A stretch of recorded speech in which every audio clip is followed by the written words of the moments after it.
personnel du chef de l'État Macky Sall, dès qu'il est arrivé au pouvoir, que ce soit l'implication de notre ambassadeur au Mali, il y a beaucoup de choses que les gens ne savent pas. L'actuel ministre des Affaires étrangères était en ce moment même était ambassadeur du Sénégal au Mali. Il a eu à jouer un rôle extrêmement important dès le début de cette crise-là. Des choses qu'on ne peut pas dire, mais le Sénégal est bien présent sur ce dossier-là. Maintenant, où est-ce qu'on va? Vous avez posé la question, où est-ce qu'on va? Le Sénégal est en train de se redéployer sur la scène internationale. Monsieur l'ambassadeur l'a dit tout à l'heure, les 7 axes qui ont été déclinés par le chef de l'État qui se résument ainsi: diplomatie de bon voisinage, sécurité et une diplomatie de développement. On fait d'abord la diplomatie de notre géographie. Si vous suivez l'actualité, vous avez vu les mesures qui ont été prises par le président Macky Sall en Afrique pour renforcer notre présence diplomatique, pour renforcer les moyens des diplomates qui travaillent dans ce qu'on appelle notre ceinture de sécurité. Des décisions ont été prises en ce qui concerne le renforcement de l'image du Sénégal dans les pays qui nous entourent à travers la construction. Nous ne disposons pas aujourd'hui de chancellerie, d'ambassades et de résidences dans les pays qui nous entourent, ce qui est catastrophique.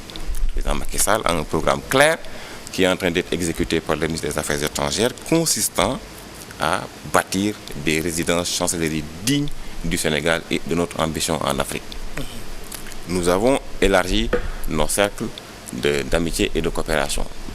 Macky Sall, le président Macky Sall est venu à un moment où nos relations diplomatiques avec l'Iran étaient rompues. Il les a rétablies en toute responsabilité, en toute souveraineté. Parce que le Sénégal a un rôle à jouer. Le Sénégal est un pays écouté, consulté. Et dans ce cadre-là, autant les grandes puissances que les pays en Afrique ont besoin du Sénégal qui joue un rôle extrêmement important, par exemple, au Moyen-Orient. Donc, naturellement, nous avons aujourd'hui une présence africaine plus renforcée, plus affirmée. Nous avons une influence internationale grandissante. Nous avons une meilleure prise en compte des Sénégalais de l'extérieur à travers des programmes très ambitieux. On pourrait en revenir si on a le temps. Une réorganisation intelligente de la carte diplomatique qui nous permet non seulement de rationaliser les effectifs dans les postes diplomatiques et consulaires, de rééquilibrer la distribution des ressources humaines dans nos ambassades, mais également d'assurer que nous avons une meilleure présence diplomatiquement parlant. Et à ce niveau, le président Macky Sall a décidé, vous l'avez entendu, d'ouvrir une ambassade à Malabo, de réouvrir notre ambassade à Oman, à Mascate. Le président Macky Sall a décidé de rétablir nos relations avec l'Iran. On aura un consulat à Pointe-Noire, où nous avons des milliers de Sénégalais. C'est ça un peu la rationalisation. Et le tout, je dois ajouter, se fait dans un contexte où le budget du ministère des Affaires étrangères a diminué. Il était de 44 milliards, il est maintenant de 39 milliards. 39 milliards. Alors, Yoro... Mais je prends juste le diplomate au mot. Juste aussi voir comment il y a des partenaires que, par exemple, être amis à l'Iran et aux États-Unis. Est-ce que ça ne va pas un peu... Non, mais ça ne pose pas de problème. Comme on dit, mais un État définit la géographie de son international. Sur ce plan, j'étais d'accord avec Wad. Ce n'est pas parce que les Américains n'aiment pas l'Iran que nous aussi, nous ne devons pas aimer l'Iran. Absolument. Ça veut dire un État définit la géographie de son international. Les Américains le font, ils choisissent leurs amis. Il ne faut pas qu'on accepte qu'on nous choisisse nous aussi nos amis. Ça veut dire que ça, j'étais parfaitement d'accord avec Wad. Le fait de vouloir s'ouvrir à la Chine, le fait de vouloir s'ouvrir à l'Inde, à de notre partenaire. Mais pourquoi on accepterait toujours le joug des coloniaux, la France? Non, un État c'est ça. Un État se dit, à un certain moment, je redéfinis la géographie de mon international. Le directeur de cabinet a parlé de la diplomatie de sa géographie. Mais c'est là où c'est intéressant. Aujourd'hui, le Sénégal se donne les moyens d'aller commander une force au Congo. Le Sénégal se donne les moyens d'aller intervenir au Darfour. Mais le Mali, c'est la porte d'à côté. Et je trouve que sur le cas du Mali, le Sénégal a manqué d'ambition. Et le Sénégal l'a reconnu. Manqué d'ambition, le Sénégal devait diriger les forces. Non, mais ils ont envoyé d'abord 500 soldats avant de dire nous allons encore envoyer 500 autres soldats. Le Sénégal a manqué d'ambition. Quand la France est intervenue, quand on a des forces africaines, nous sommes frontaliers du Mali. Le Bénin ne devrait pas arriver à Bamako avant le Sénégal. Le Togo n'aurait pas dû arriver à Bamako avant le Sénégal. C'est là où je dis, je ne remets pas en cause les diplomates qui sont des gens de qualité, je ne remets pas en cause la compétence de nos soldats dont le projet est reconnu partout. Ce que je remets en cause, c'est la décision. la décision. Sur le cas du Mali, je pense que le président de la République, autant la venue d'Obama est un grand succès diplomatique pour lui, mais sur le Mali, je pense que le président a manqué d'ambition et de vision. Tu ne peux pas avoir un pays comme le Mali et puis envoyer d'abord 500 soldats et puis rester 6 mois après pour dire j'envoie encore 500 soldats après avoir appartenu à la même fédération avec ce pays-là. Mais Yoro, je n'ai pas les données pour intervenir sur ce sujet. Je souhaiterais aussi que vous réagissiez sur un peu les partenaires stratégiques. Parce oui, je vais y aller très rapidement. Parce qu'on ne connaît pas la situation de notre armée. On ne connaît pas le nombre d'hommes que nous avons dans notre armée. Non, moi je dis, c'est à mon niveau, je ne parle pas des autres. Je parle à mon niveau. Je ne sais pas pour quelle raison il y a eu peut-être ce temps de réflexion. On ne connaît pas, il faut peut-être interroger le président de la République à ce sujet. Mais je voudrais insister sur un fait, la situation est délicate pour le Sénégal. N'oublions pas que nous avons sur notre territoire l'ancien président. Nous avons beaucoup de Maliens, des élites, le peuple malien. Peut-être qu'il faut réfléchir à tout ça. Qu'est-ce qui explique ces lenteurs et pourquoi nous avons agi de cette manière-là? Je termine en disant qu'il y a un changement. C'est vrai, nous avons des alliés traditionnels. La France, c'est le premier pays vers lequel les autorités sénégalaises se sont tournées, en tout cas, pour régler certaines questions liées à l'intendance. Ça, c'est le premier cercle de mon point de vue. La France est le premier pays, peut-être, à manifester son soutien diplomatique au Sénégal. Ça, c'est clair, c'est net. On le voit à travers le fait de décrocher le prochain sommet de la francophonie et beaucoup d'autres choses. Mais au-delà de la France, c'est peut-être tout l'Occident aussi. L'Union européenne, qui fait partie du cercle, du premier cercle, ou en tout cas du second cercle, et les États-Unis font partie de l'Occident, qu'on le veuille ou non. Donc les Occidentaux sont les premiers, à mon avis, les premiers vis-à-vis sur le plan diplomatique du Sénégal. Le voisinage, c'est tout à fait normal parce que la stabilité du Sénégal aussi dépend en grande partie du voisinage, qu'on le veuille ou non. Que ce soit la Gambie, la Guinée-Bissau, le Mali, la Guinée, tous ces pays sont des pays, c'est ce qu'on appelle le cercle de feu. Comment peut-on aujourd'hui assurer et continuer à avoir cette stabilité si on ne prête pas une très grande attention à ces pays-là? Maintenant, le président de la République, ces derniers mois, on l'a vu se déployer vers les pays arabes. Parce qu'on a besoin aussi de capitaux. Aujourd'hui, je sais qu'au niveau des États-Unis, les hommes d'affaires sont très intéressés à investir au Sénégal, ce qui nous permet de répondre à la question qui était posée tout à l'heure sur le secteur informel. Donc cette diplomatie du développement, si je peux reprendre un peu le concept de Souleymane Niang, notre ancien recteur, cette diplomatie du développement doit nécessairement s'appuyer sur les alliés traditionnels, mais sur les pays arabes, parce qu'on reconstruit. N'oublions pas qu'un pays comme l'Arabie Saoudite, bien après le sommet de l'OICI, ne finançait pratiquement plus au Sénégal et n'investissait plus au Sénégal. Aujourd'hui, on a vu les derniers voyages du président de la République, au-delà de l'Arabie Saoudite. Il est allé au Qatar, il s'est intéressé à Dubaï, à d'autres pays. C'est ça aussi. Et n'oublions pas, tout à l'heure, le directeur de cabinet ne l'a pas évoqué, mais le président Macky Sall a été le porte-parole des pays africains au TICAD. Et on a eu de grands succès diplomatiques au TICAD. Ça, il n'en a pas parlé. Donc je pense qu'en si peu de temps, quand même, il est là, ça fait un an et demi. En si peu de temps, il y a eu quand même beaucoup de succès sur le plan diplomatique et des résultats probants. Le problème aujourd'hui, il faut que ces résultats se transforment en investissement pour le peuple sénégalais. Ça, c'est très important. Je pense. On va aller du côté de la régie pour recueillir certaines questions. Alors, Sambardo, si vous êtes prêt pour les questions des téléspectateurs qui nous regardent en direct sur la DGS. Alors, on a des réactions. Pabali, Mohamed nous a appelé depuis Paris, la France. Il est le président du think tank iPod. Alors, lui, après avoir donc souhaité la bienvenue au président Obama au Sénégal, demande à Macky Sall de voir un peu plus loin que le voile de l'amitié sénégalo-américaine. Il souhaite que le Sénégal s'inspire de la stabilité institutionnelle des États-Unis pour faire des réformes. Une dame m'a également appelé. Lui, elle aimerait qu'on rétablisse un peu l'histoire. Elle souhaite qu'on revienne un peu sur donc, la visite de Carter en 78 sous l'ère senghorienne jusqu'à l'avènement de Macky Sall. Je pense que le professeur Seydou Nourouba l'a brossé tout à l'heure.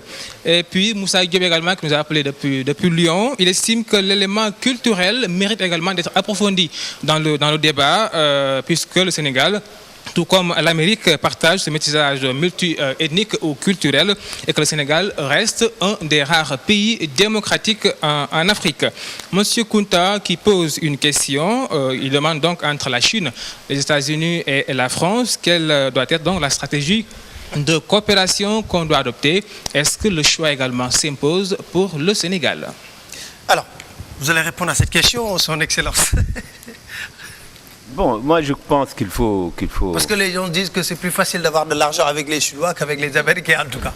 Et oui, mais de toute façon, l'argent c'est une chose, mais gérer l'argent et gérer également la formation de ceux qui doivent gérer l'argent demain, c'est également capital. Bon, je crois récemment, il y a quelques jours, le président français de la République française a reçu une délégation d'hommes d'affaires chinois qui sont venus pour investir en France. Bon, ils ont imaginé un concept qui a séduit, c'est-à-dire le contrat win-win, gagnant-gagnant. Gagnant-gagnant. Bon, maintenant, je crois que dans tout partenariat, il faut voir ce que nous pouvons en tirer. C'est ça qui est fondamental. C'est ça qui est fondamental. Et je dirais qu'une souveraineté, elle s'exerce, c'est vrai, mais on peut également souverainement se départir d'une partie de sa souveraineté. Bon, je ne fais pas de jeu de mots, c'est parce que je reviens toujours à ces organisations de troisième génération. Je pense que l'Afrique, en tant que continent, doit revoir certaines approches. Puisque ce qui est arrivé au Mali, ce qui est arrivé en Guinée-Bissau, en Guinée-Conakry, même j'allais dire en Côte d'Ivoire, en Mauritanie, ça ne devait pas nous surprendre. Je suis très clair là-dessus parce qu'en fait, le Mali est vaste. Moi, personnellement, quand il y a eu la solution la plus facile pour résoudre le problème du Soudan, j'étais heurté, c'est-à-dire la division. Bon, vous allez me dire qu'on n'a pas commencé par le Soudan, on avait commencé par l'Éthiopie, l'Érythrée et tout cela. Mais on a laissé également les gens. C'est comme si vous avez mal à la jambe, on vous dit la solution la meilleure, c'est de la couper. Bon, alors, certains vont dire qu'il y a des agendas non dits qui veulent également une partition du Mali. Oui. Bon, alors pourquoi? Est-ce qu'on va créer en Afrique, comme on a créé certains États dans le Golfe arabique, où à chaque puits de pétrole est contrôlé par un État. Enfin, on crée un État contrôlé par une tribu. Bon, là également... C'est la complicité des puissances étrangères. Ah ben, ça, j'ai dit, il y a des agendas. Les agendas de qui? En tout cas, ce n'est pas dans l'intérêt de l'Afrique d'avoir une partition, une balkanisation, comme on disait dans les... Bon. Et là, je crois également il faut que il est souhaitable du moins que nos leaders se disent certaines vérités, surtout quand des leaders sont démocratiquement élus. Bon, je ne dis pas de faire l'exemple d'un de nos chefs d'État qui était venu dire à tout le monde: je suis mieux élu que vous, vous ne représentez rien. Et à partir de ce moment, donc, l'Afrique nous a... On suit votre regard. Voilà, on suit votre regard. L'Afrique a été un peu allergique au Sénégal, c'est justement cet héritage négatif qu'il faudrait... mais je pense que les chefs d'État africains qui ont été élus et bien élus démocratiquement peuvent regarder en face leurs collègues pour leur dire: écoutez, faisons attention, parce que l'instabilité chez vous est une instabilité chez moi, parce que c'est le principe des vases communicants. Moi, je me rappelle au sommet de 1999 de l'OUA, il y a eu, j'allais dire, un incident. J'ai eu la chance d'y participer, mais les chefs d'État en conclave, il y a un qui dit: écoutez, on n'a qu'à sortir tout de suite tous les chefs d'État qui sont issus de coups d'État. En 99. Oui, donc la salle serait vide peut-être. À Alger. Alors, exactement, il y en a un qui dit, mais combien serions-nous après? Alors donc, il faut leur donner non pas une carte rouge, mais un avertissement.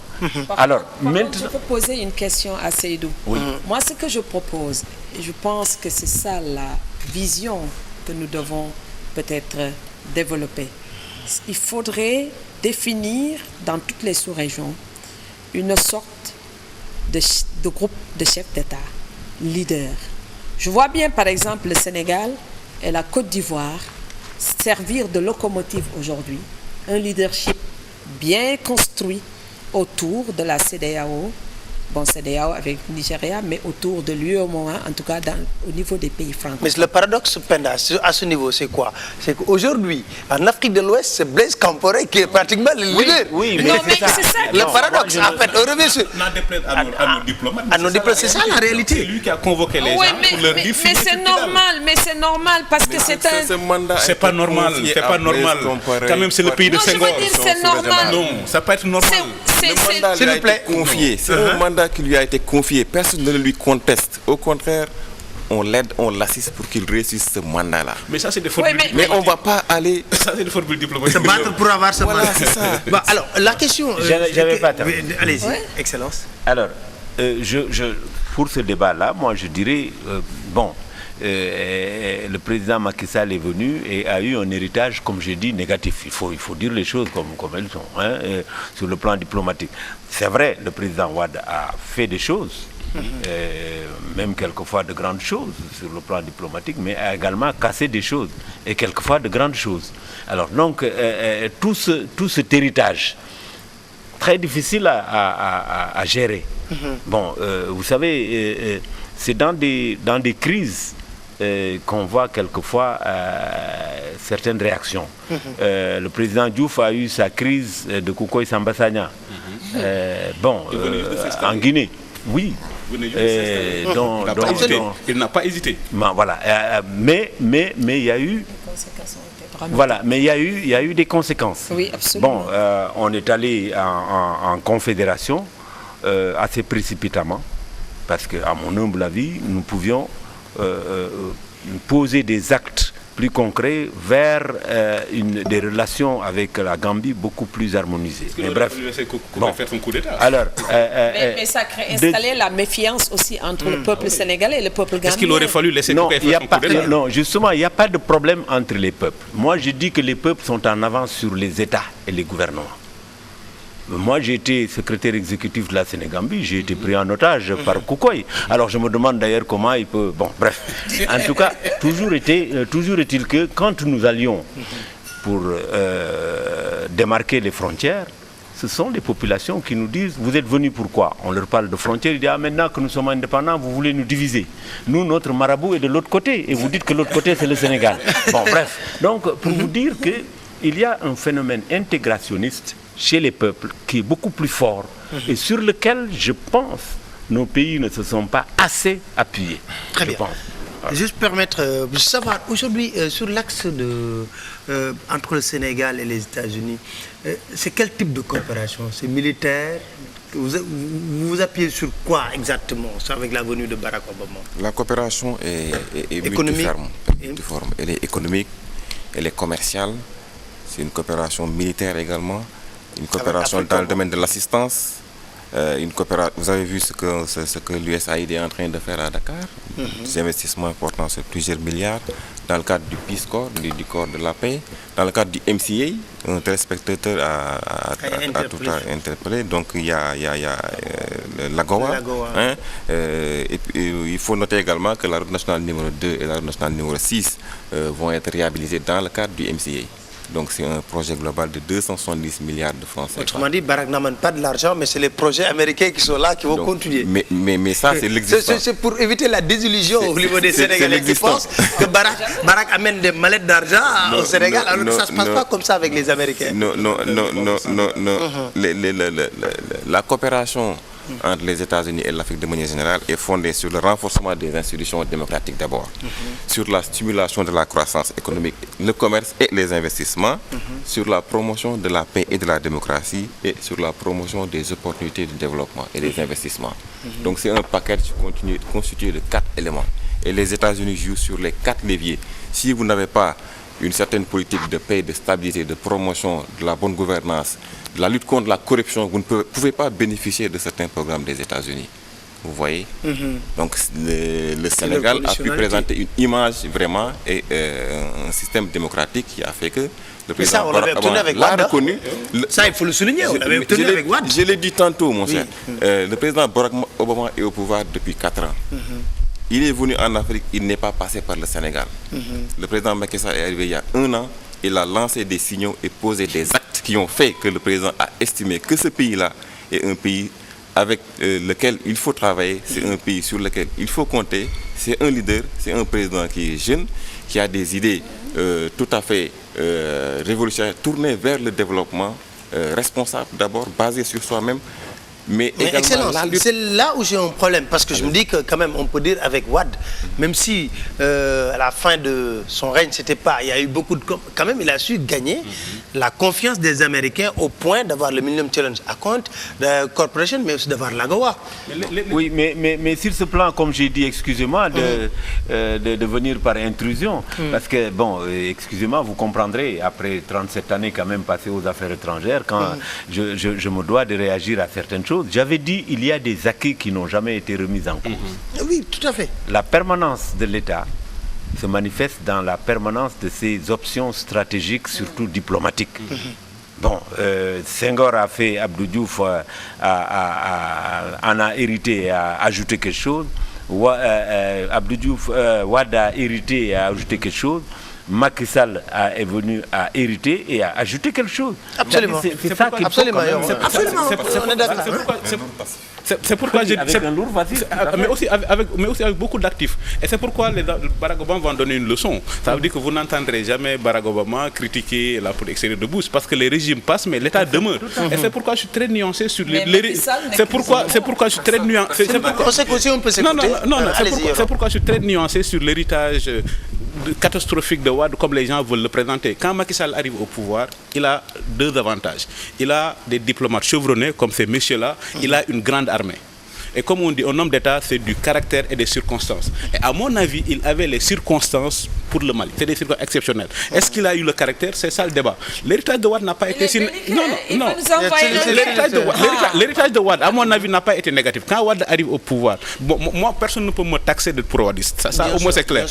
Quand Wade arrive au pouvoir en 2000, il trouve un plan qui s'appelle, même pas encore le NEPAD, un plan de naissance africaine. Wade estime que quand même c'est l'héritier de Senghor.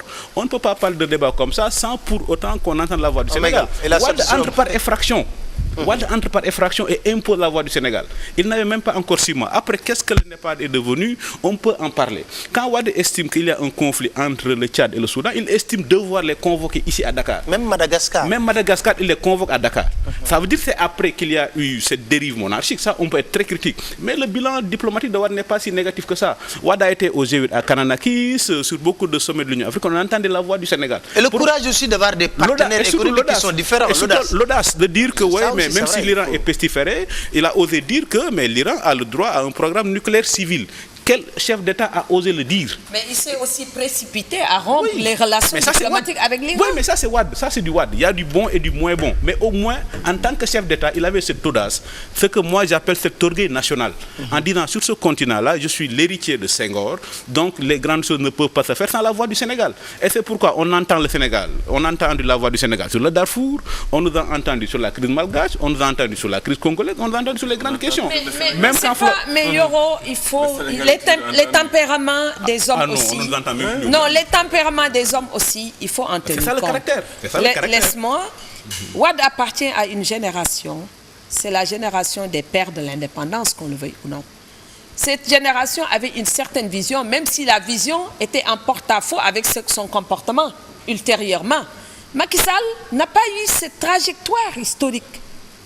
Il est né après l'indépendance. Il est né après l'indépendance. C'est quelqu'un qui met le pragmatisme dans sa diplomatie. Ce n'est pas celui qui est là en disant oui, je vais porter le destin de l'Afrique, etc. Lui, il veut sortir son pays du sous-développement. Ce qui l'intéresse, c'est l'émergence économique. Et c'est en ce sens peut-être où on peut ajouter, avec la venue de Barack Obama, quelque chose qui sera déterminant dans le futur, c'est-à-dire l'ouverture du Sénégal au secteur privé américain. Peut-être c'est ça que Obama va amener au-delà des programmes qui étaient là, des investisseurs qui sont intéressés par l'agrobusiness, par l'énergie. Ça également, c'est pour contrer un peu les Chinois qui sont en train d'envahir dans ce secteur. Nous, ce n'est pas notre problème. Nous, notre problème, qu'il existe des rivalités, des oppositions. Pour l'intérêt du Sénégal. L'intérêt du Sénégal. Que les Chinois amènent, que les Américains amènent, que les Français amènent, dans l'intérêt du Sénégal et dans la construction de notre émergence. C'est ça qui nous intéresse. Donc, de ce point de vue, je pense qu'il ne faut pas comparer le nouveau leadership qui émerge avec le leadership des pères de l'indépendance. Ce n'est pas le même type de leadership. En termes d'efficacité, nous. Mais c'est efficace, notre diplomatie. Elle est efficace, notre diplomatie aujourd'hui. Sur le Mali, on n'a pas d'efficace. Il faut nous amener un guerre. Pourquoi Yoro veut-il qu'on aille se battre dans le désert? Si vous permettez, je ne suis pas d'accord. Allez-y. Il faut éviter la diplomatie du microphone. Il faut éviter la diplomatie des coups d'éclat. La démarche a fondamentalement changé. Peut-être les fondamentaux n'ont pas changé radicalement, mais la démarche a changé. Et c'est ça toute l'importance de la démarche diplomatique du président Macky Sall. Il s'agit d'être pragmatique. Il ne s'agit pas d'opérer dans la précipitation. Non, sobre, bien sûr. C'est normal. Il ne s'agit pas d'opérer dans la précipitation. Il s'agit de travailler en toute intelligence, de créer des relations de confiance. Ce qui a fait que le Sénégal est aujourd'hui au niveau de la sous-région un pays, les relations sont normalisées avec la Gambie, les relations sont normalisées avec la Guinée. Avec la Guinée-Bissau, c'est excellent. Avec le Côte d'Ivoire, c'est l'axe Dakar-Abidjan, un axe qui marche fort. Donc c'est véritablement une diplomatie qui n'a pas besoin de faire sa propre publicité. C'est une diplomatie efficace qui est en train d'opérer tranquillement et de produire des résultats. Une diplomatie à l'image de son président. Oui, moi je disais simplement, je voulais rappeler que peut-être je me trompe, mais nous ne sommes pas là pour opposer Macky Sall à Wade. Bon, nous sommes là pour parler de la diplomatie sénégalaise. Et comme je disais, il y a des cachets personnels de chaque leader qui imprime à la politique étrangère. Parce qu'en fait, nous confondons quelquefois la diplomatie et politique étrangère. Là, je crois que nous pouvons bien entendu critiquer, mais positivement. Mais je pense que ce qui est important, c'est de voir comment le cheminement diplomatique du Sénégal depuis l'indépendance. Il y a eu des ajouts, on en a retranché, parce qu'en Afrique et surtout dans notre pays, nous n'avons jamais besoin, en tout cas dans notre pays, mais en Afrique en général, nous n'avons plus besoin de coups d'État, encore moins de coups d'éclat. Ce n'est pas des jeux de mots. Nous voulons que les gens identifient nos objectifs. Parce que c'est ce que je dis toujours, la différence entre une personne de vue et une personne de vision. Quand vous n'avez que la vue, vous voulez être témoin de vos réalisations. Alors que l'homme de vision ou la femme de vision décline ses priorités, décline également ses objectifs sur 100 ans, 50 ans, 25 ans. Dieu seul sait. Alors donc, je crois, ce qu'il faut essayer de voir, c'est, bien sûr, c'est trop tôt, à mon humble avis, de juger la diplomatie de Macky Sall, qui n'a pas encore 1 an et demi. Mais effectivement, les Sénégalais ont le droit également d'être exigeants et d'être pressés, mais il faut quand même savoir raison garder. Alors, l'agrobusiness des Américains, pour les Américains, je crois que ça, c'est un peu la place de l'Afrique. L'Afrique a beaucoup de potentialité et est très attractive maintenant. Mais même si les Américains, les Chinois et autres investissent dans l'agrobusiness, mais je crois, et là, le président a mis sur pied une commission nationale de réforme foncière, c'est que ce n'est pas seulement les investisseurs étrangers qu'on veut attirer. Les investisseurs également africains d'une part, mais sénégalais également. Le secteur privé sénégalais doit venir investir dans l'agrobusiness. Il faut quand même la place également pour nos nations. Mais est-ce qu'ils ont les moyens de rivaliser avec... Non, il ne suffit pas de... Bon, ce n'est pas une rivalité, mais je crois que... D'ailleurs, c'est un peu dénoncé par beaucoup de populations qui ont vu leur terre... Oui, c'est pour ça que je dis... C'est pour ça que j'ai tempéré un peu en disant que ce n'est pas simplement les investisseurs étrangers. Ils sont bienvenus, mais nos investisseurs également, nos nationaux, ont le droit également et le devoir d'avoir une parcelle de terre ou d'avoir des étendues de terre. Bon, je voulais simplement dire, pour reprendre un peu l'expression l'expression employée par le ministre Mankeur Ndiaye, qu'on le veuille ou pas, on dit que le Sénégal est une petite grande puissance diplomatique.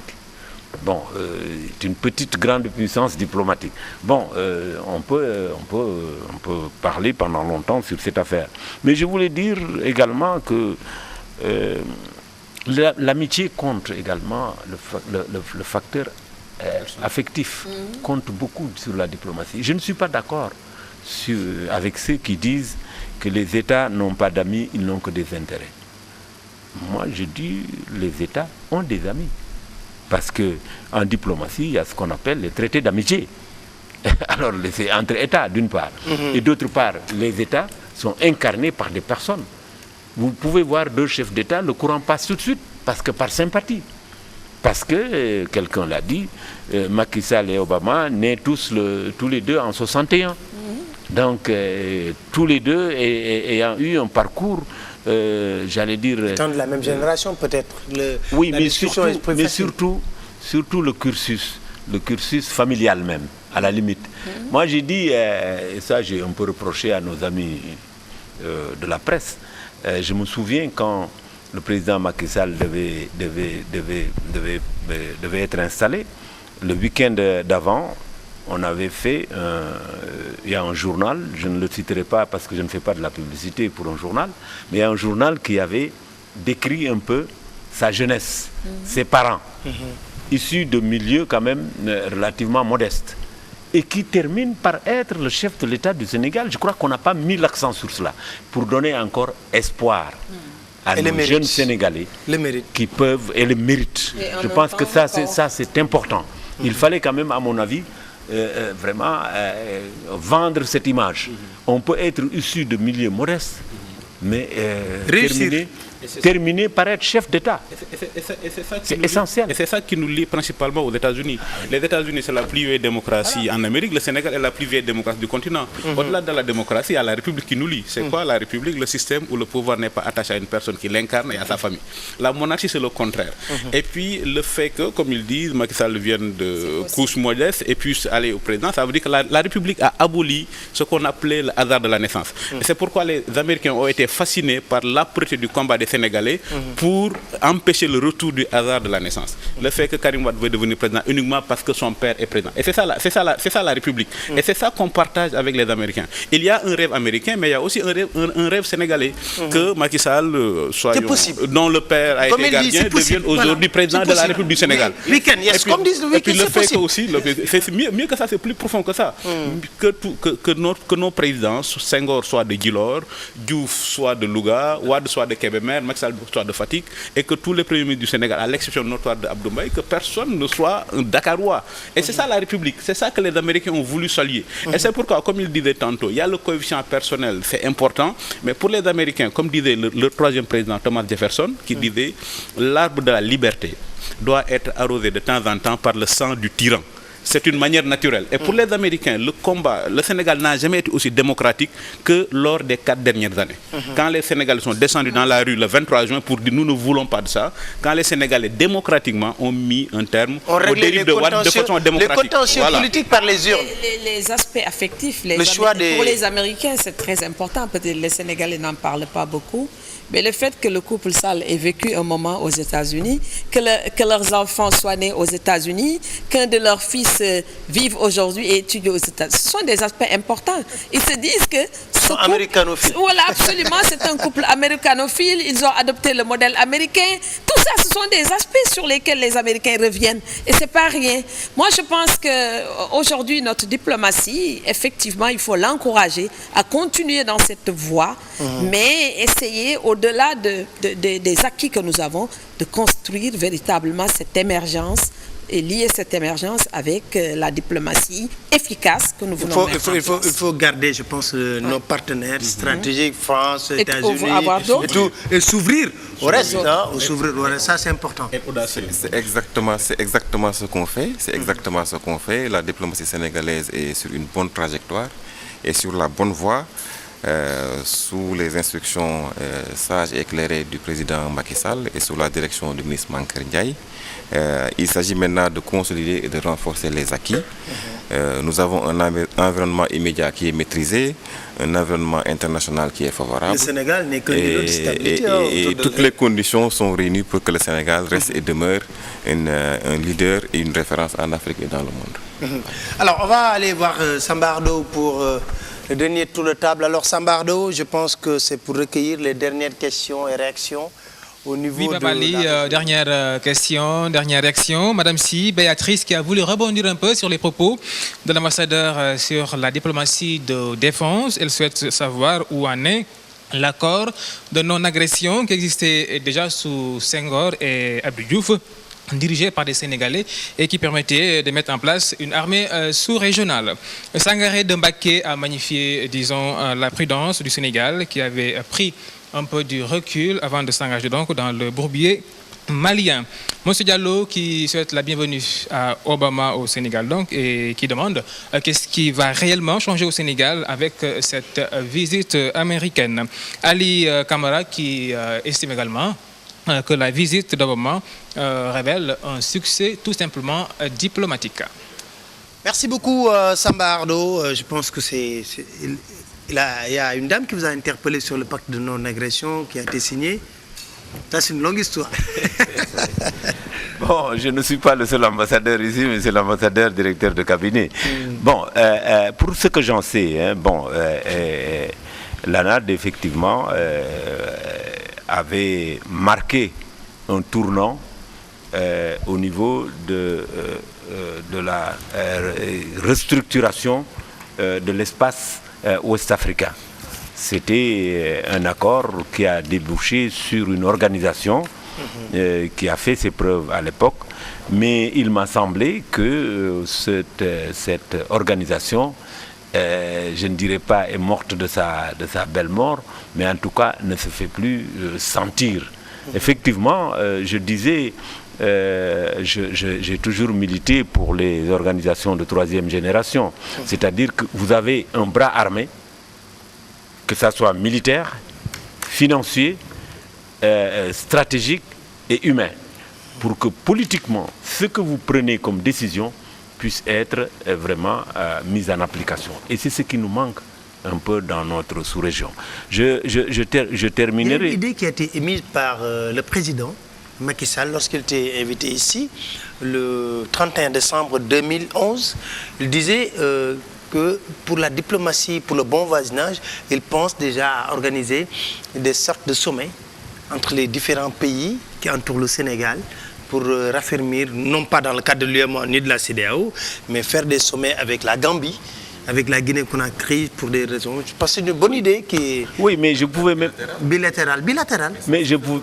Oui, je peux même vous dire... Comme la France et l'Allemagne le font. Voilà.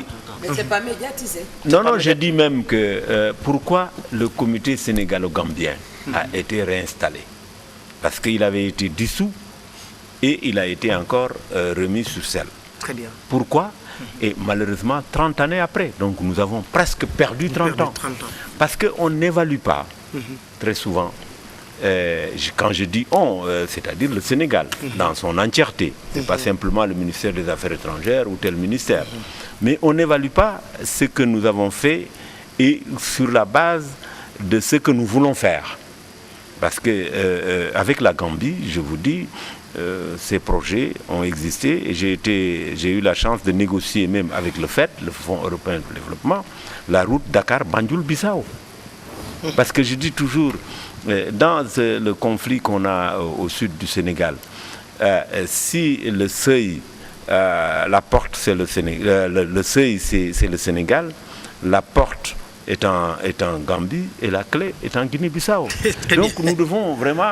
Je pense qu'on est là à la fin de l'émission. Juste un mot, et permettre Penda et Yoro. Si c'est la fin, je dirais 2 mots. Alors, allez-y. Je voudrais simplement dire, 2 mots. Il y a des performances diplomatiques, il y a des contre-performances, et il y a ce qu'on pouvait mieux faire. Parce que là, il faut également que nous sachions nous remettre en cause. Parce que moi, je ne crois pas trop à l'autosatisfaction. À mon sens, ce n'est pas source de progrès. Très bien. Mais il faut toujours qu'on se remette en cause pour aller encore mieux et plus loin. Merci, Pape. Allez, je voulais juste préciser à la suite de l'ambassadeur que la redynamisation du secrétariat permanent sénégalo-gambien a permis à nos 2 pays de travailler dans la fraternité. Nous sommes en train de faire des avancées très significatives dans le cadre de la réalisation du pont du pont sur le fleuve Gambie, grâce à ce secrétariat-là. Et le président Macky Sall a été l'invité d'honneur de la Fête nationale de l'indépendance de Gambie, ce qui montre que la dynamique a changé, ce qui montre que le Sénégal est en train de faire un excellent travail. Alors moi, j'aurais bien aimé évoquer un peu les pays que je considère comme des têtes de pont en Afrique et leurs relations avec le Sénégal. Je pense à un pays, par exemple, comme l'Afrique du Sud, qui, avant l'installation, par exemple, à l'Union africaine de Mme Zouma, a fait faire des études, et Seydou en sait quelque chose, sur la diplomatie sénégalaise depuis l'indépendance. Moi, j'ai travaillé un peu avec leurs consultants, et ce travail montre la volonté aujourd'hui, non seulement de l'Afrique du Sud de coopérer avec le Sénégal, mais de mieux connaître les projections du Sénégal, et nous devons en faire de même. C'est-à-dire aujourd'hui, il ne faut pas qu'on soit surpris par les tendances. Nous devons nous aussi mener notre réflexion, notre travail approfondi pour avoir des réponses idoines quand nous sommes interpellés dans tel ou tel autre secteur du monde. Je pense que ce qui se passe entre le Sénégal et le Maroc, qui n'a jamais été rompu, est à saluer, mais voir aussi comment tirer profit de tout cela dans l'intérêt du Sénégal. Parce que la relation économique entre le Sénégal et le Maroc qui est là a surtout profité au Maroc. Comment cette relation économique va-t-elle profiter au Sénégal? N'oublions pas aussi qu'entre l'année dernière, 2012, et aujourd'hui, le Sénégal a reçu beaucoup de chefs d'État. La Tunisie, le Tunisien est passé. Il y en a eu des chefs d'État qui ont fait escale, d'autres qui... C'est-à-dire l'intérêt qu'on a pour le Sénégal est réel de par le monde. Mais comment allons-nous gérer tout cela, mener une réflexion, un travail, mais aussi hiérarchiser nos priorités. Je ne sais pas ce qui se fait au niveau du ministère des Affaires étrangères, mais il faut l'ouvrir aussi à d'autres secteurs. Très bien. Yoro. C'est pas très diplomatique de parler après son... c'est pas très diplomatique de parler après son prof, mais bon. Moi, je vais terminer par un penseur allemand, Fichte, qui dit « Être, ce n'est rien, devenir, c'est tout ». Avec la visite de Barack Obama, le Sénégal tient son rang. Mais je pense que le Sénégal doit être beaucoup plus ambitieux. Et plus d'ambition. Évidemment, la sobriété, c'est bien, mais il ne faudrait pas que la sobriété tue l'ambition. Ah, ça, c'est très bien dit. Alors, je pense que nous avons fait le tour de la question. On va suivre la visite de Barack Obama demain. Je pense qu'il a une conférence de presse et éventuellement... Parce que je suis pris par le temps.